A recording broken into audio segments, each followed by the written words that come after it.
तो बिलासपुर रेल हादसे में लोको पायलट विद्यासागर की भी दुखद मौत हो गई है। उनके सहकर्मी ने बताया कि विद्यासागर का कल अंतिम संस्कार किया जाएगा। उनके पैतृक गांव उन्हें ले जाया जाएगा, जहां पर उनका अंतिम संस्कार होगा।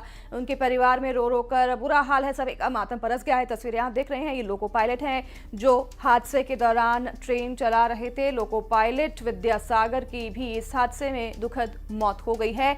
उनके सहकर्मी जो कि बच गए हैं इस हादसे में, उन्होंने जानकारी देते हुए बताया कि विद्यासागर का कल अंतिम संस्कार किया जाएगा। विद्यासागर की मिसेस है, उनकी 3 बच्चियां हैं और दो बड़ी बेटियां जो है ग्रेजुएशन कर रही हैं। छोटी बच्ची जो है सबसे छोटी है, वो क्लास 8th में है। अभी उनके परिवार से उनके सास ससुर पहुंचे हुए हैं। उनका भाई जो है रात 9 बजे 10 बजे तक पहुंचेगा, इसलिए अंतिम संस्कार उनका कल किया जाएगा। तो बिलासपुर ट्रेन हादसे में 2 साल का मासूम ऋषि भी गंभीर रूप से घायल हुआ है। उसका इलाज जारी है, लेकिन उसके माता पिता और नानी की इस हादसे में दुखद मौत हो चुकी है। तीनों की मौके पर ही मौत हो गई है और हादसे की सुबह जब मलबे से शव निकले तो चारों तरफ सन्नाटा छा गया। सिर्फ मासूम ऋषि ही जिंदा बचा। ऋषि का अस्पताल में इलाज फिलहाल चल रहा है।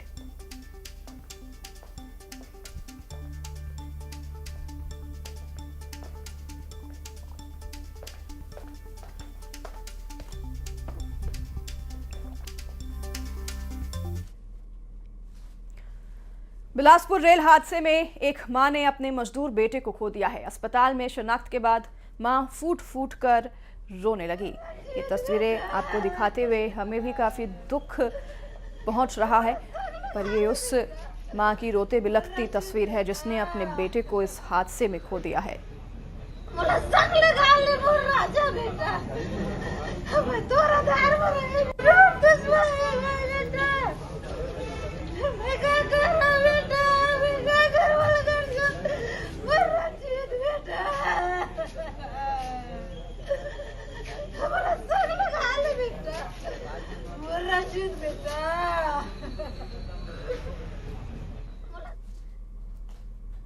बिलासपुर रेल हादसे में सक्ती जिले की छात्रा की भी मौत हो गई है।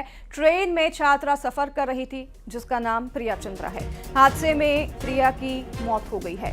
प्रिया चांपा से ट्रेन में बैठी थी और बता दें आपको कि गुरु घासीदास यूनिवर्सिटी में प्रिया पढ़ाई कर रही थी।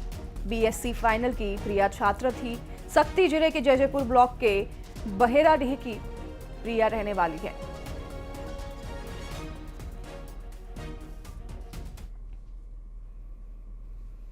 बिलासपुर में हुए ट्रेन हादसे पर बीजेपी प्रवक्ता राधिका खेड़ा ने दुख जताया है और इस हादसे को हृदय विदारक बताया है। हाँ, साथ ही आपको बता दें कि मृतकों के आत्मा की शांति के लिए उन्होंने प्रार्थना की है और घायलों के जल्द ही ठीक होने की कामना भी की है।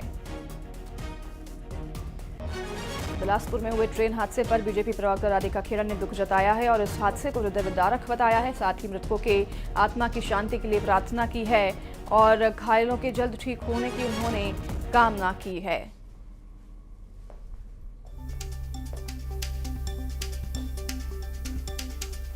उन्होंने ये पोस्ट शेयर किया है एक्स पर और संवेदनाएं जाहिर की हैं सभी घायलों के और मृतकों के परिवार वालों के लिए।